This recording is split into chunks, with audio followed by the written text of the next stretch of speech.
media, ang answer niya is new media. So, gingaan ka siya 4. Okay?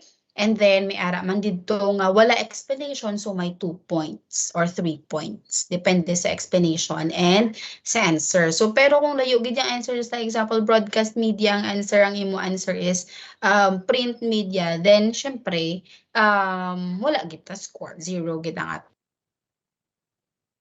answer. Okay, and explanation. So, please check lang. Okay, so, let's proceed to lesson or topic 2, which is all about media and information languages. So moving on, we will be discussing here the languages, the codes, and the conventions of media that will help us understand better the information that we intake. Okay? Okay, let's proceed. Now, what do we mean by the term media language? So media language is how media is conveyed to the audience. Okay, paano ginapalambot ang mensahe sa mga nagapalamati, sa mga nagalantaw. It is achieved through the use of signs and symbols. So media language, there are 5 types of media languages.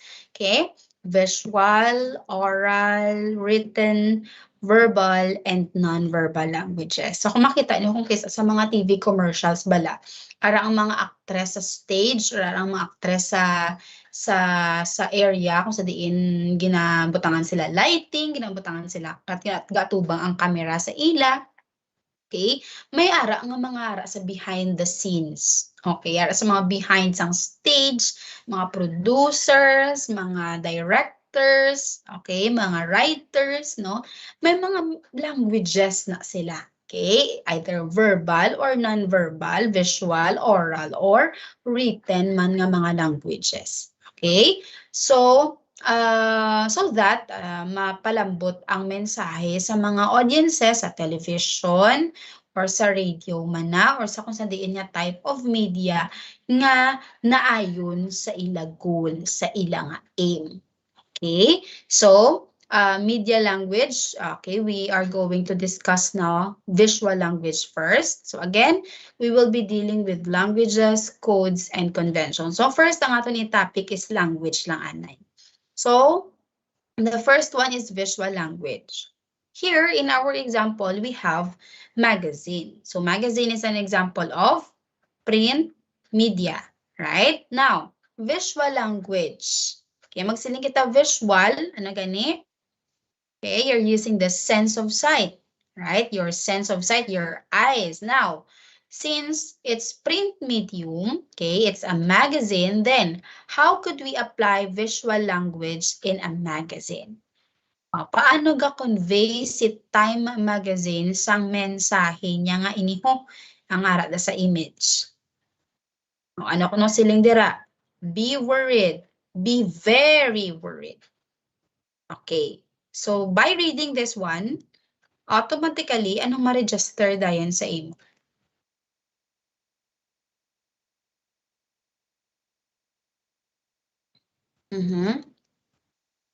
Ano dayon ang ma-register sa imo? Visual language.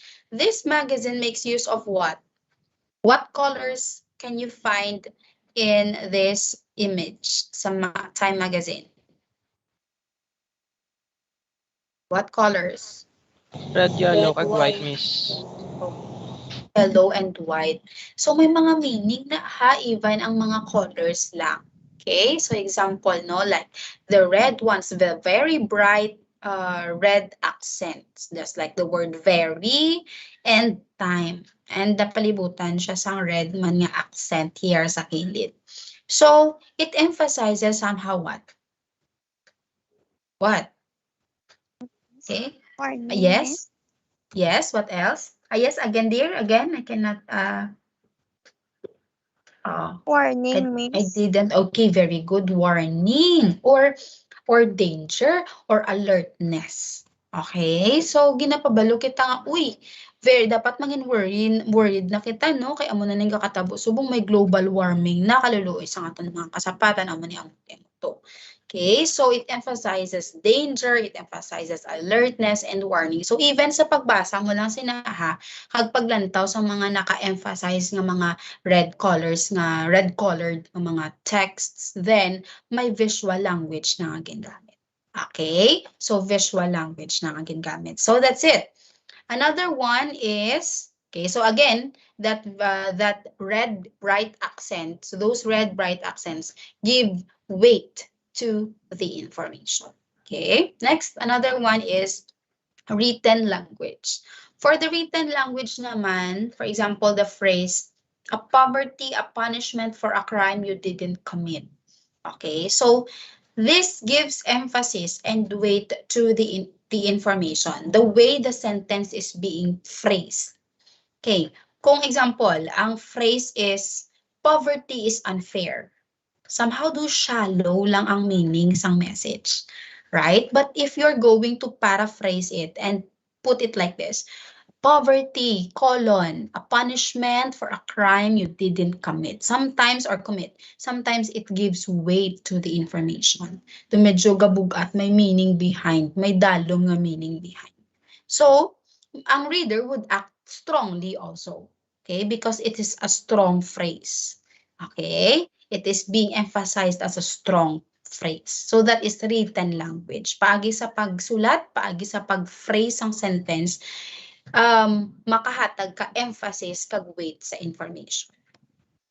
Another is verbal language. So for the word verbal, ano ganing the word verbal means? Verbal. Oh, what no verbal? What is verbal? What is that word? Ani? Audio.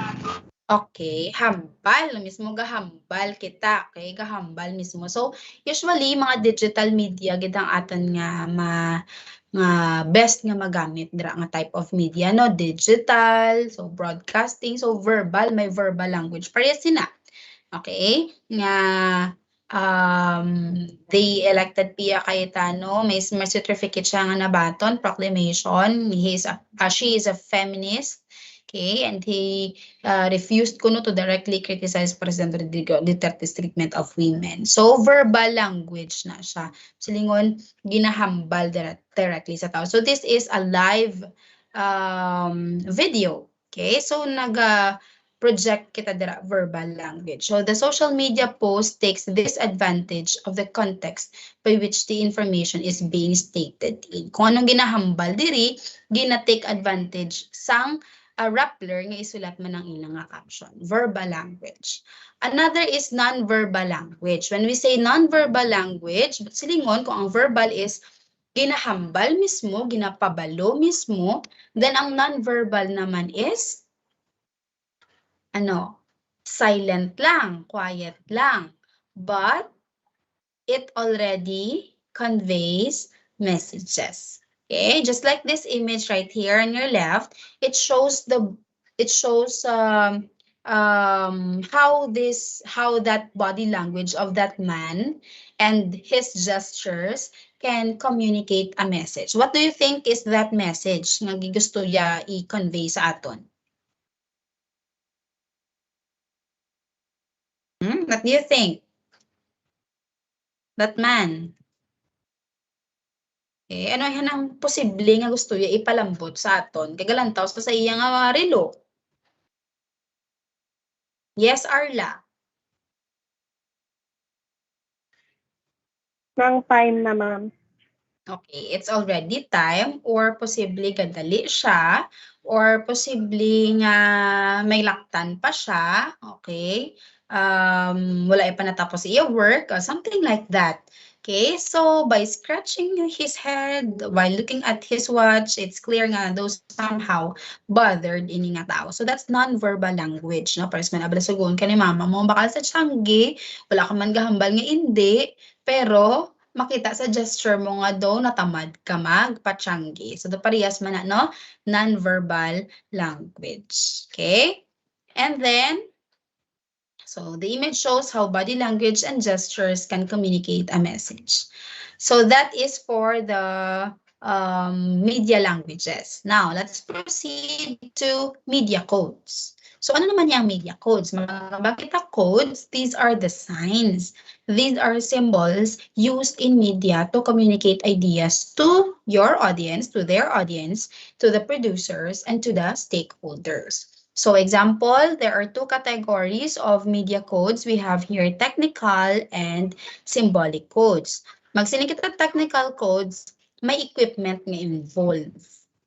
Like the camera, like the light, like the microphones, ano pa gid, para mapalambot ang mensahe. So may technical, okay? May equipment. Magsinig kita technical, it involves equipment. Okay? Examples, camera angles and mood lighting. For the symbolic code naman, symbolic codes doesn't make use or do not make use of equipment. Okay? To help communicate the message. They show only, for example, the language used by the actors, the attire of the endorsers, the movement of the characters. Na parehas man abala nga sinong endorser subong sang Enervon sa television? Correct me if I'm wrong. Si Alex Gonzaga and si Luis Manzano. Am I right? What are usually their attire? Anong mga attire nila? Kung mag-endorse ka Enervon, anong ginapasok-sok sa imo? Sige, be? Color orange. Okay, color orange. Miss Kang Enervon, be happy, be orange na siya. So may mga codes, may mga conventions, may mga meaning. Okay, even the colors lang. So posible nga ginkuha man sila nga mga endorsers ng Enervon kiti mga pagsik sa mga tao, di ba? Mga patawa, mga permilang nalipay si Alex bala. Okay, kag si Luis. So amo na gina-consider na nila. So symbolic codes na siya. Nabilong na siya sa symbolic codes. Okay, for you to understand later deeper kung ano ang ginanaminta sa technical kag symbolic, may ipakita later si Miss nga examples. Okay? But before that, itapuson ta danay kung ano ang media convention. So we're done with media languages, we are also done with media codes. Lastly, we have media convention. So for media conventions naman, these are the rules. Okay, the generally accepted ways of constructing form and informing meaning in media. That means conventions means the rules, okay, nga gina-follow, okay, para nga ma-convey ang message. Meaning may mga meaning, okay, ang mga rules nga ina sa media. So what are those conventions? Okay, so we have here examples of symbolic, technical codes, and conventions. For symbolic, gina-consider ang setting. Siyempre, galaga palambot ka mensahe sa bilog nga tao, di ba? So, please consider nga, like example, TV commercial. Okay? So, gina-consider na ang setting. That's why may mga backdrop sila ginaobrahan, gina-obrahan gid sang tawag na stage. Okay? May ara gid sila area. Tapos do kunyari dako siya tulukon sa screen, but actually gamay lang na siya because of the camera work. Okay? So the way how your actress or actors would act or your artist would act, no, symbolic codes na siya. The color, okay? For example, be horror ang palagwaon no sa film. Okay? Or ang advertisement be trailer sang isa ka film. Okay? And ang sound pa lang, ang audio pa lang, kag ang color, ang lighting, do medyo dulum. So probably, ano ang imo nga expectation towards that film?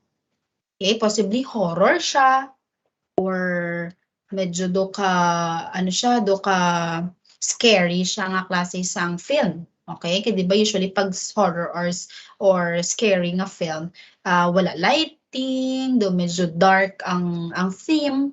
Okay? The mise en scène is also part of the symbolic codes. It is the arrangement of your actresses. Okay? In the stage. And visual composition. So, ang mana siya, arrangement mana siya.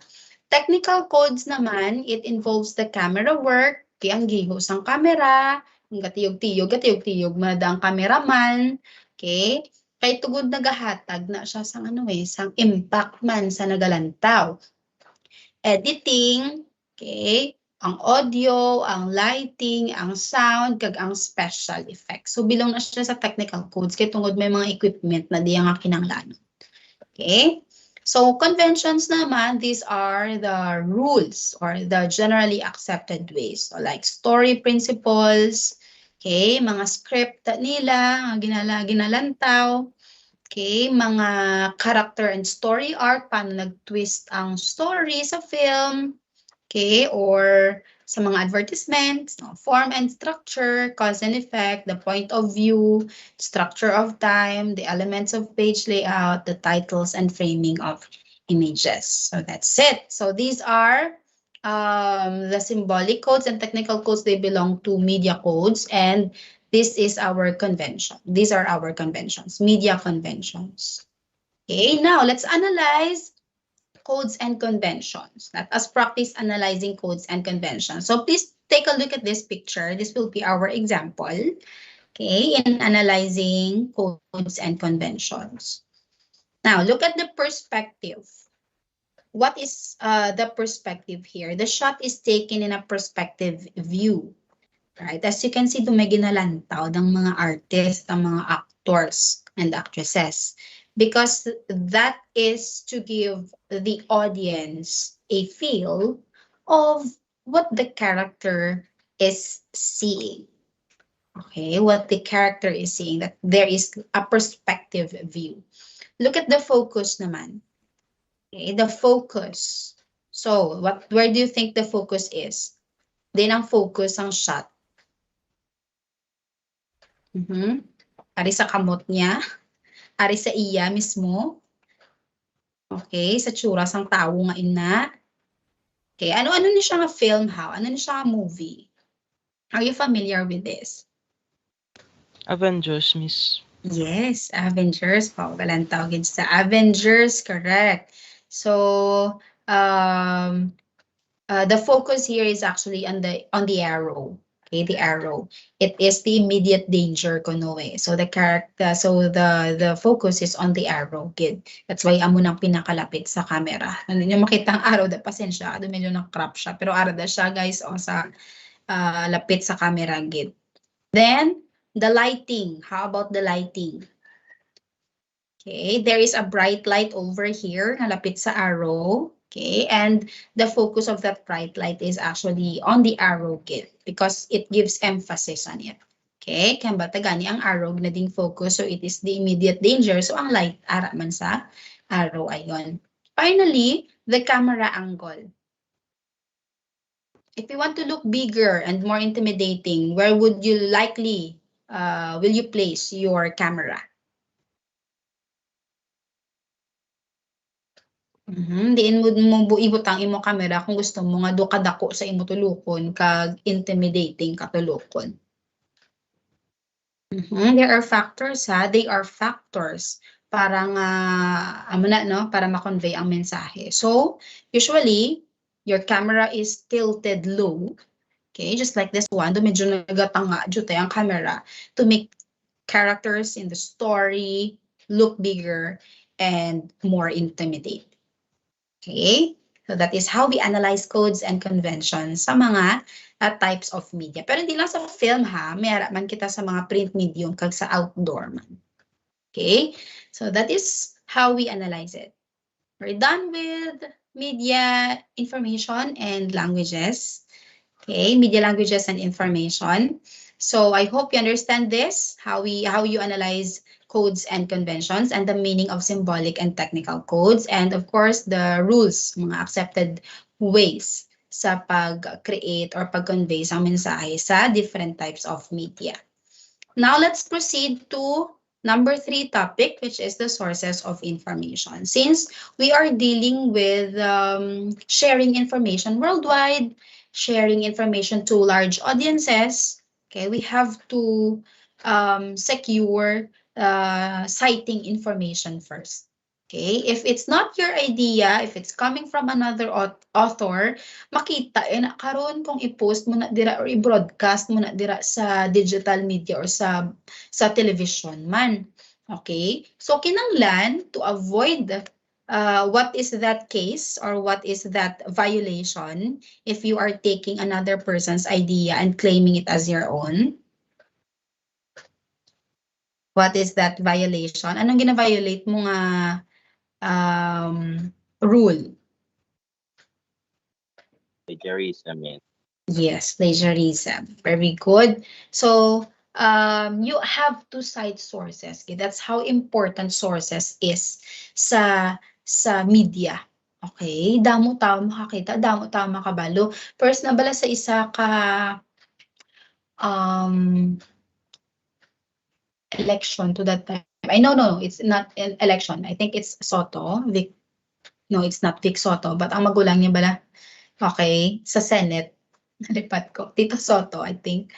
Okay, so though na taken to ang sa video niya na coming from author nga halin sa iban nga pungsod, sa iban nga lugar. Okay? So plagiarism na to. Okay, plagiarism na to siya. Kay tungod nagkuha ka sang speech sang iban nga author halin sa lain nga tao. Okay?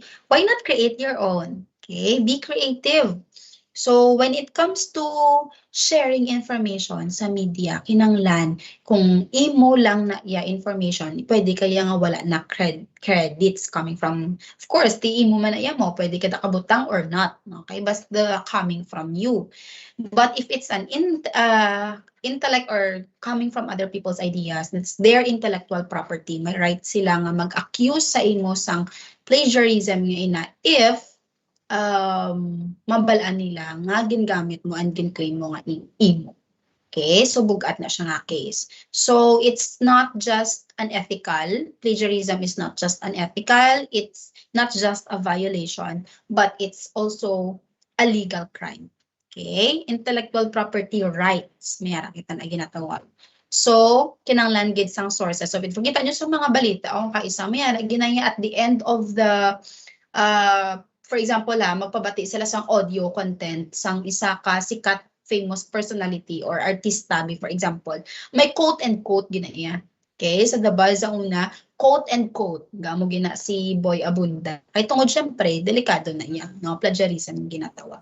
So, where can we get sources of information sa media? So, pwede kita kakuha sa library. Library, these are areas where literary, musical, artistic, or reference materials such as books, manuscripts, recordings, or films are kept for use but not for sale. So, may kita traditional nga library na may mga physical catalog paparehas na ako sa dalong nga image. Kag may ara na bago subong, which is the OPAC or the Online Public Access Catalog. Sa aton sa STI, may ara kita sa inyo.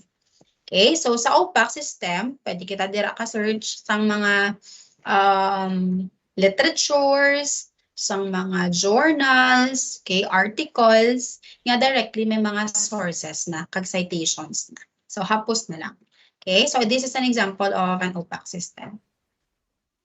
Database na siya sa tanan nga resources, ang materials nga particularly ara sa isa ka library. Okay, and then another is libraries can be categorized depending on the audience they cater to. For example, sa academic libraries, para rin siya sa mga universities and colleges. Okay, mga naga-eskwela, graduate schools, ang mga naga-masters, ang mga naga-doctorate, ang mga college students, no? So academic libraries na ang panawag sa sinang klase sang categories ang library. Another naman is school libraries. For school libraries naman, this is it contains general resources, no? Nga halin, for example, sa kindergarten, yung mga books or mga resources up to senior high school. So, silingon hasta lang sa high school. Ang panawag sa na school library. Kaya nga dira is novels, mga magazines, kaya general resources siya mo. Okay, and newspapers. Mayroon man entertainment. Another category for libraries is public library. So, ang public library naman, ginagamit na siya publicly, no? Pwede na kasulod ang biskan sa open to public na siya. So, mayara kita dira isa sa bago. Okay, sa diri sa ato nang malabayan ko lang din ang mga public library kag mga nakita ko lang. Mayara kita dira sa bago, ug mayara man kita sa Bacolod din Dampi ang public library sa Bacolod. Sa una sa face to face pa. Usually makita ay may nakita ko dira isa lapit sa NOHS ata sa Rizal nga area, Rizal Street. Okay, so may ara makita dira public library. So for free na sila. Another naman nga category is special library. And this one naman is baga house materials, no? May specific field of study. Example, hospital. So mga libraries or ang library nga ina is only specialized na para sa mga kinanglanon sa hospital. Sa church, okay? So usually mga siguro mga like Bible, no? Mga theology books, museums, and private businesses. So mga special libraries. Kaya nga, sa mga balay-balay, mga dagko, nabilang ang mga balay nga may mga special libraries na sila. Okay? And where another one can we get information or can we use as a source of information is from indigenous knowledge coming from native peoples, no, local people, no, mga lolo lola naton, mga tita tito naton, mga natives sa isa ka lugar. For example, kung ang aton nga i-advertise is or i-promote is ang lugar be for example sa Siargao. Okay? So kung ano ta na siya,